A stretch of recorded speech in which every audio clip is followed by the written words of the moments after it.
Hello and welcome to Clues Country, the Country Catch Up podcast, in association with our friends down at SoCal Barbecue Shop, the home of barbecue. With over 30 years of experience, they have the knowledge to help you select the perfect grill, smoker, and outdoor oven, as well as the essential accessories, tools, and a vast array of sauces and rubs you'll ever need.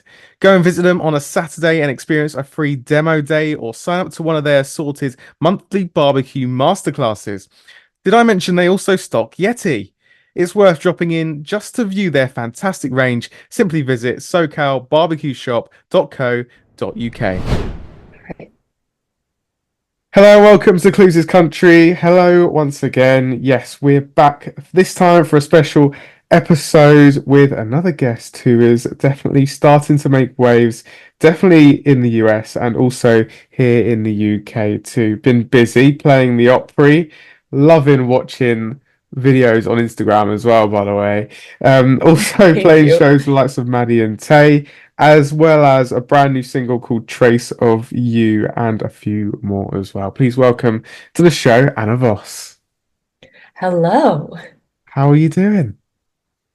I'm doing so well. I've got my oat milk latte here in my mug that I made in pottery class, and I'm having a great time and excited to chat. I'm so glad. I'm so glad. I'll tell you what, an oat milk latte is my go-to as well. Do you have syrups in there? Do you have syrup in yours? Okay, so I not today. But if like we're in the time of year where like it's about to get syrup heavy because I just feel like the all the different flavors of syrups, especially around the holidays, I'm like, bring it on. Give me every Christmas flavored peppermint mocha thing in the world. It's so good. Are you a syrup person? I always go vanilla, I have to say. Oh, it's so good. It's classic. You can't go wrong. You can't go wrong. Maybe some may say plain, but you can't go You know wrong with what? vanilla. They're overrated. Exactly, exactly. But so it sounds like you're a sucker for a marketing ploy with Christmas coffees. Oh no, I for sure am. We were driving, I was on a road trip this past weekend and we stopped at Starbucks and I was like, they have their Christmas cups. I have to get a peppermint mocha. I was like, dang, I'm exactly what they're looking for. Like I just fell into that so easily. And I'm not even mad. I enjoyed my peppermint mocha and they got their $25 for a latte. And it was great. I love it. I love it. Right, let's talk about you though, because there's lots going on and lots to get through. Um, you've been busy. I just explain, like, since this single's come out over the last couple of weeks or so, how things been for you, and yeah, what have you been up to? Yeah, it's been really busy and very fun. I think when I started this record, I was talking to my manager just about like it felt like there was so much downtime, where we're like, okay, like enjoy the downtime because it's going to be busy at some point. And to finally be in that space of like playing shows and putting out this music and getting to playing the new music at places like the Grand Ole Opry and at Whiskey Jam, which is an amazing show in Nashville.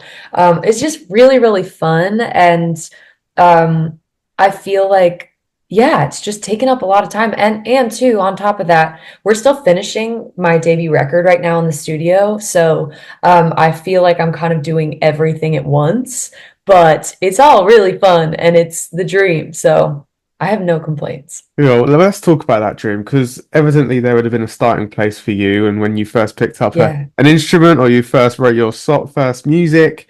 Tell us, what's your path to kind of, wanting to choose this life?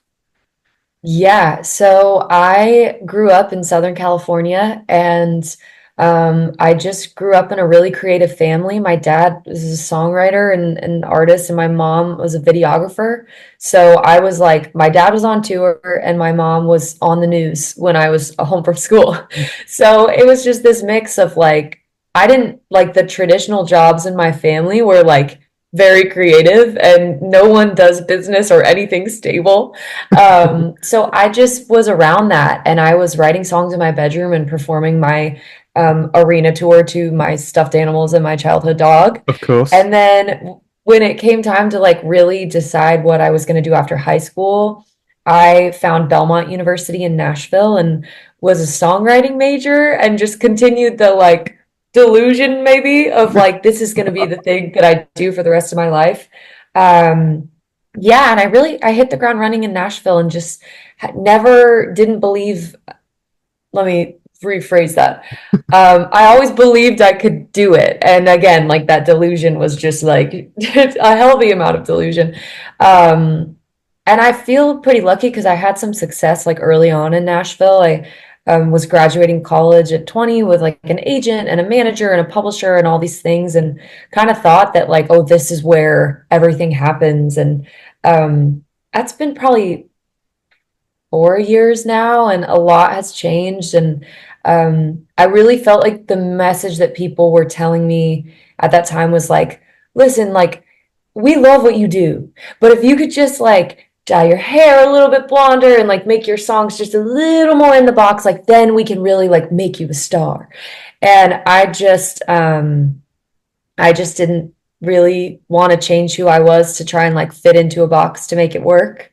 And so I took some time away from touring and making a record and really thought about like who I wanted to be and who I am, and came back to it this year and was like, okay, I want to make a debut album that is exactly who I am and tells the story of chasing my music and chasing the dream. And here we are now. So it's been, I call it like I've been on the scenic route, Yeah. but I've always been, you know, eyes on like the dream of touring my music and putting out music. So it's a very long-winded way of saying I've done this since I was a kid.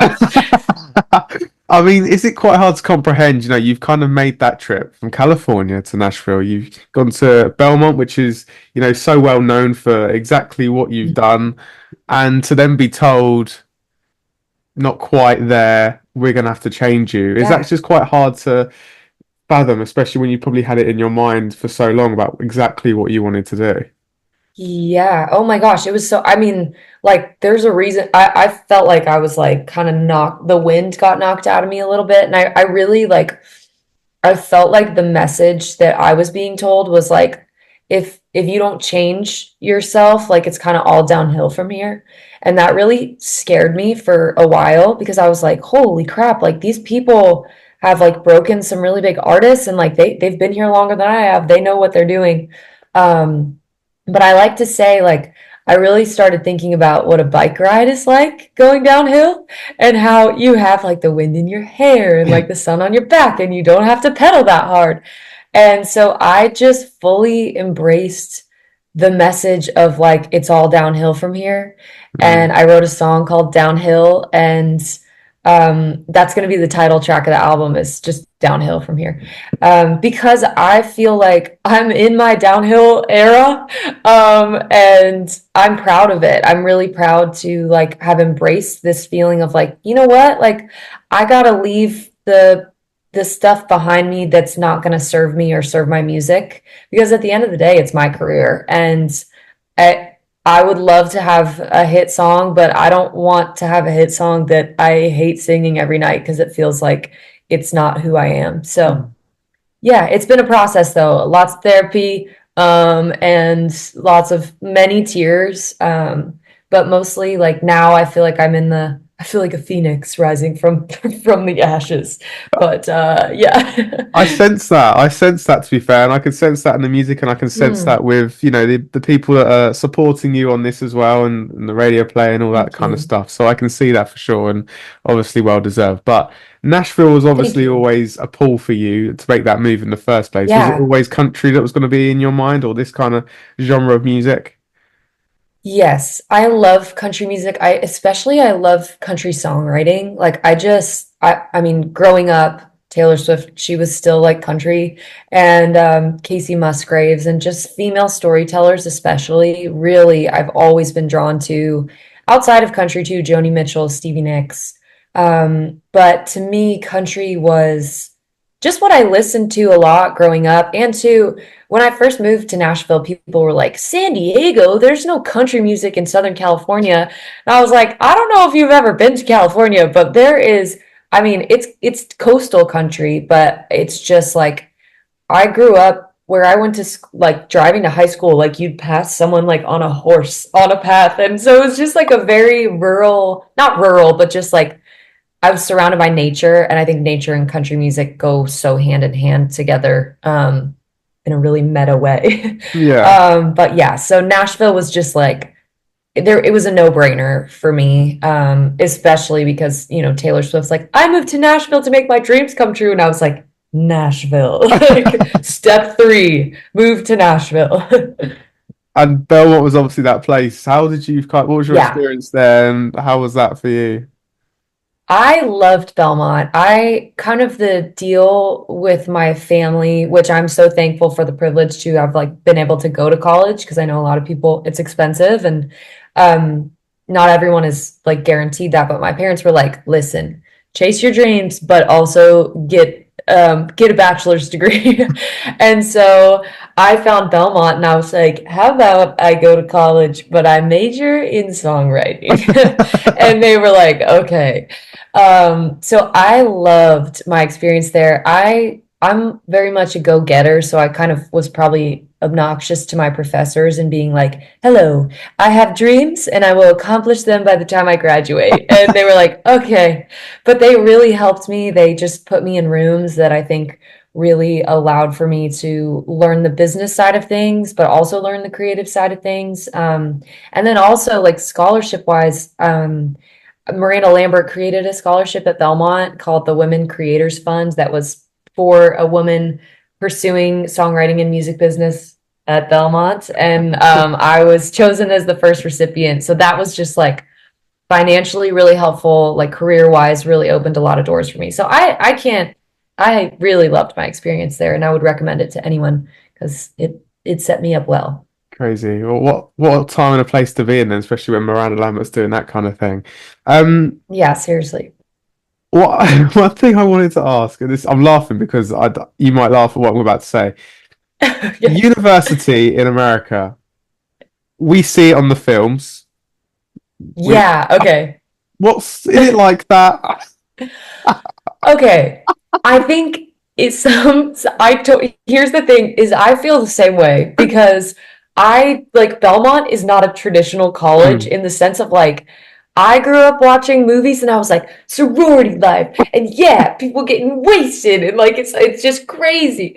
And Belmont is like High School Musical on drugs. Like I was like walking to class and kids would be like you're like people are co-writing like outside of a classroom and you're like rock on, have a good day, this is normal. So I too feel like is that I asked my friends that went to like state schools, I'm like what's college like? And they tell me stories and I'm like cannot relate like yeah, but yes it is like that at other places, so I've been told. I love that. High school's cool on drugs. I think I'm gonna use that in so many Yeah, parts of it life really now. is though, it's I love it. wild. I love it. Um, let's bring it back then. You mentioned Taylor Yeah. Swift and Casey Musgraves, which is funny because they're two names that I wrote down as two names I think of when I listen, especially to your latest music, especially. Oh, thanks. Is that is that is that obviously consciously in your mind? Is that kind of how you write your music with those two in mind, or just because, as you said, you're massive fans of them, so that's naturally what you're inspired by? Yeah. I think I truly like those are my two like core since I was 13 listening to Taylor and Casey has just been in my ether. And I think so naturally they kind of bleed into what I do. I when we started making this record, it was kind of right when Casey's last record, Deeper Well, was coming out. And I freaked out because I was like, I like this I heard the first track and I was like, "Oh gosh, this feels like very in line with like what we're doing." And so I made a pact with myself. I was like, "I will not listen to this record until we're done with making Mm. my album because I don't want that. I don't want to even like subconsciously like pull from that like I really just want this to feel that, like my own little world. So I still haven't listened to Deeper Well, but I'm looking forward to it. So yeah, I think they just kind of bleed into what I do. But I love them very dearly. That is really good, like self-restraint there. I don't know how you've done it, but I don't either. And I'm like, I have times where I feel like the devil on my shoulder is like, "Are you sure? Are you sure you don't want to check it out?" And I'm like, "Leave me alone." But I'm sure it's amazing. What do you know what you should do? Set a day aside when it comes to it and just enjoy it on your own. Play it, Yes. grab a coffee, an Yes. oatmeal I love latte, that. have your Honestly, I'm syrups. gonna do that. Yeah, all my syrups, I'll have different options. Like I'll go down the list and be like, and my peppermint mocha and my vanilla latte. It'll be perfect. Do it. I really want to know that you do it. I'll report Obviously, back. with releasing music means you've got to do all the fun stuff like creating liners. Like I saw your video the other day with Amazon. Yes. Oh, that is Oh. really unfair. That's really unfair that they don't let you do it again. Yeah, I know, right? It truly, I'm like, just let me in there. Give me a like just one more chance. It's almost, I think we're close to it expiring though, so we're Okay. so close. Okay. Well, that's all right then. Yeah, So for those yeah. listening who don't know, Anna put a video up on Instagram recording a liner for Amazon that basically wasn't serious at all, was it? And No, you couldn't no. change it. I couldn't. And I like knew pretty immediately, like, and I was just sitting with friends, like you can like hear me laughing with friends in it. And I did an accent and I'm so like I just when I'm nervous, I go into a British accent and I don't know why. So like I was just like ha ha ha ha hello, like doing that whole thing. And we're all laughing and my manager's sitting with me and she's like, say your name. And I'm like, oh yeah, I'm Anna. And then it finishes and I was like, guys, this can't delete. And then it was like, okay, well, I feel like this is a representation of myself in an accurate way. So we just have to embrace it. I love it. I love it, and you got to do it Yeah. sometimes. And moving on to playing such shows, as you already mentioned, like the Grand Ole Opry, which what it was last week, wasn't it? This week that you played it again, and Yeah. what Yeah. I was, what's it like? I mean, I've spoken to a few artists now who've been lucky enough to play the Opry, and every time it's kind of like I not a different answer because it's all obviously amazing stuff, but everyone interprets the Opry in their own way. But at the end of the day, it yes, is such an amazing feat for you to stand in the circle. How was that? it's so cool. I felt the first time I played, I debuted in 2019. And I had played like a decent amount of shows, but I don't think I'd ever played something that was that large of a venue and that iconic of a venue. And so like I stepped onto the stage and immediately like um I was like, I said I wasn't gonna cry, but and then just like cried. Because looking out onto the stage and then standing in the circle was just like very overwhelming to me.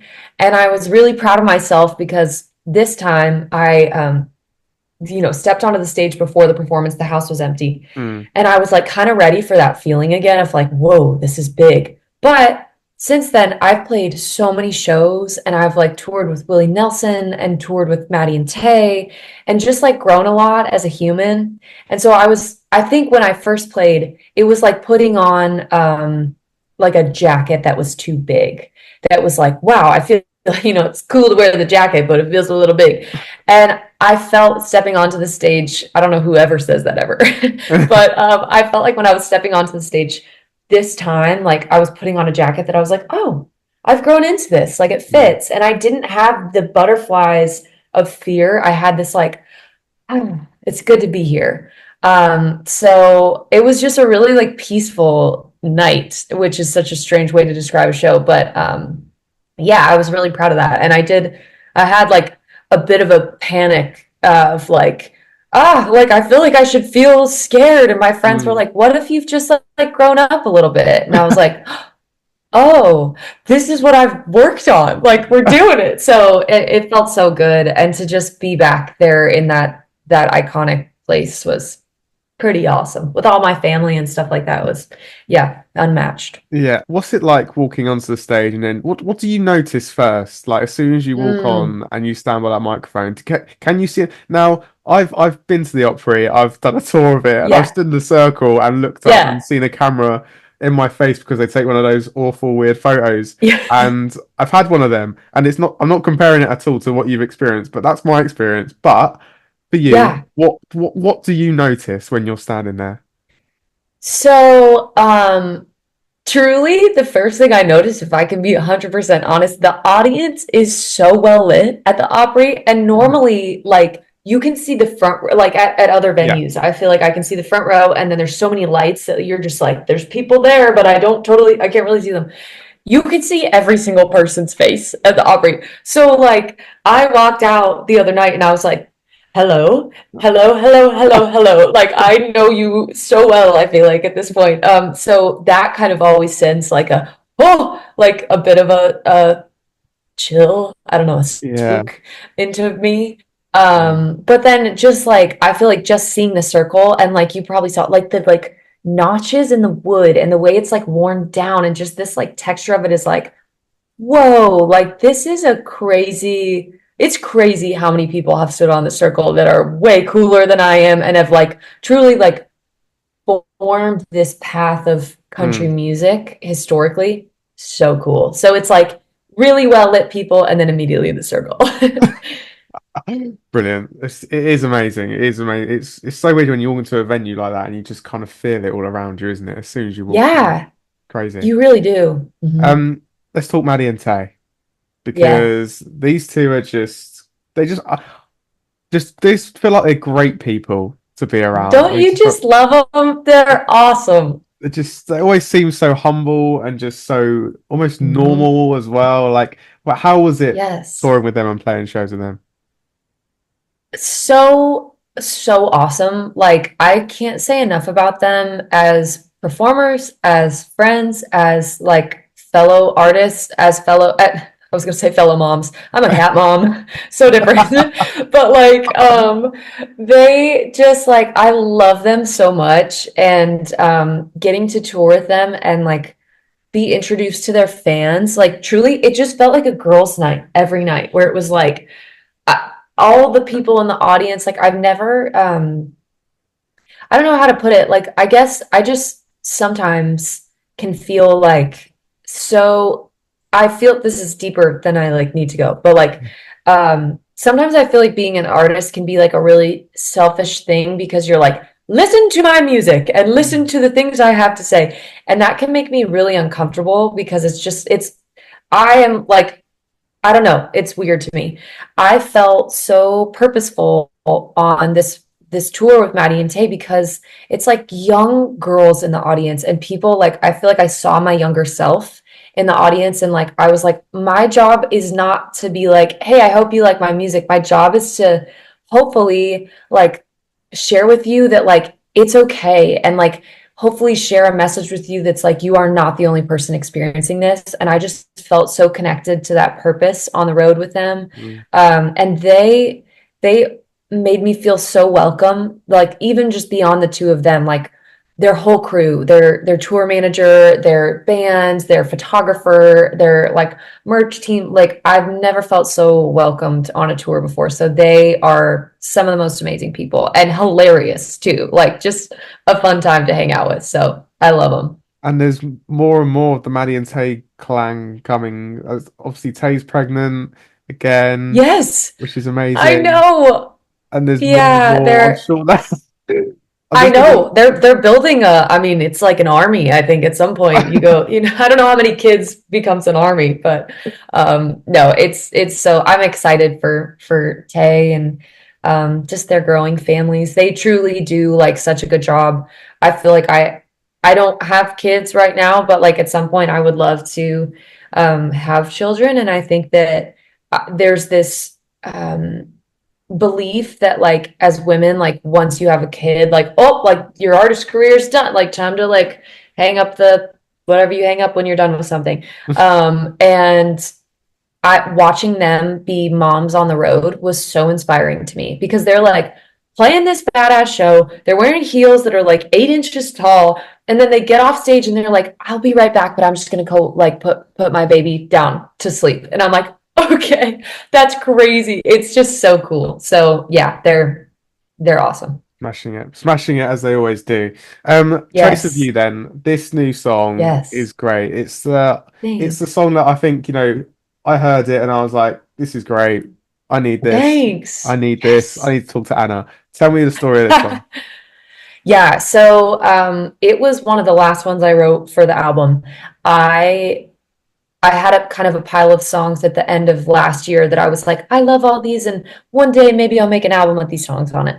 And then once we started working on those, I think there was kind of this like pressure taken off of me of like, well, what would I say if I were going to make a record? And I was just having fun creating. So I was writing this song one day in my room, and I am my producer is also my boyfriend, Kevin, and he's amazing. And we've been dating for like 6 years. And I feel like I just like we're in a season of our relationship where I'm like, I'm not like a big romantic person, but I was like, oh, like I love love and I love our relationship. And we've been together long enough now that like I'm nostalgic for parts of our like the beginning of our relationship Mm. looks so different from now.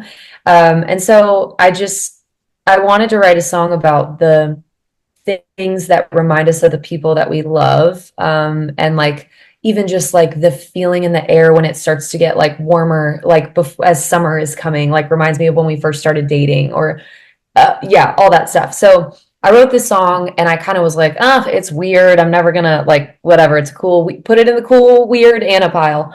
And Kevin heard me writing it and was like, what is that? And I was like, oh, it's called Trace of You, blah, blah, blah. And I played it for him and he was like, dude, we should record that. And he really like pushed me to put it on the record. And now it's one of my favorites on the record. And I'm so glad that he kind of pushed me out of my comfort zone into doing it because I just like the instrumentation I love so much. And like anything that has like banjo and 12 string guitar happening makes me so happy. So I'm glad it's having a life. I think it's on track right now. I'm not a numbers person, but I think it's like on track to be the highest stream song in the first month that I've ever put out. So I'm like, yes, this is my like baby. I love it so much. So thanks for saying nice things about it. That's all right. That's all right. No worries at all. But is this a taste then for the record that's going to be coming? Yes. I feel like this is an annoying like way to describe it, but to me, like the record is like two sides. I feel like there is like the blue sky side of it, and then there's like the earthy green grass side of it. And to me, like Trace of You is like the green grass, like kind of grounded part of it. So there's like a half of the record that feels like that to me. And then there's another half of the record that feels very breezy and like yeah, just more breezy, I guess is the word I would use to describe it. So it's kind of a mix of both things, but I call it like Laurel Canyon country. So that's kind of my whole like vision board for it. It's time once more to give a mention to our friends down at the SoCal Barbecue Shop, the home of barbecue. With over 30 years of experience, they have the knowledge to help you select the perfect grill, smoker, and outdoor oven, as well as all the essential accessories, tools, and a vast array of sauces and rubs you'll ever need. Go and visit them on a Saturday and experience a free demo day, or sign up to one of their assorted monthly barbecue masterclasses. Did I mention they also stock Yeti? It's worth dropping in just to view their fantastic range. Simply visit socalbarbecueshop.co.uk. Let's see if you can vision how we're going to do in this game. It's called Keep Okay. Calm and Name Country. Really cheesy segue there. I do apologise. It was beautiful. You got 30 seconds to name as many songs as you can by an artist that you pick. Now, Anna, who are Okay. you going to pick? I think I'm gonna pick Casey Musgraves. Okay, makes sense. And for anyone listening, note to self, there will be no songs listed from the Deeper Well album. Yeah, so true. So true. I'm at a disadvantage here, I think. Right, I've got my stopwatch here. You Okay. have 30 seconds to name as many songs as you can by Casey Musgraves, and your time starts now. Okay. Follow your arrow, merry-go-round, dandelion, silver lining, um, blowing smoke, off the map. Um, oh gosh. Okay, golden hour, slow burn, butterflies, pageant material. Seconds. Frick, cup of tea. Happy and sad at the same Five, time. Mother. four, Um, three, oh two, God. one. Stop. That's all I got. 13. 13. Let's go. Is that good? 13's great, by the way. But we've had some Okay. really lower scores recently, I have to say. Let me just write the Mm, score down. Casey Musgraves for Anna, 13. Yeah, I think that's a good score. Anything in the teens is generally like, okay. okay. And I'll take that. I feel like you had a new lease of life when you started listing songs after Golden Hour as well. Yeah, my brain was gonna try and go chronologically, and then I was like, wait, come on, girl, get in there. So yeah, yeah. It's a good tactic to have, but 13's good, so be proud of that. Be proud of that for sure. Thank you. Um, right, we're nearly at the end, but obviously this record is coming. Lots to go off, I'm sure, as we look into 2025 now. But how are things looking for you and Yeah. shaping up? Now as we enter a new year. Yeah, I feel great. I mean, that's my debut record will come out early 2025 and then some shows along with that. So I'm really just my sights are set on 2025 and I'm pretty excited about it. So hopefully it's all great. And if it's not, then I don't know. There'll be a sequel to Downhill from here.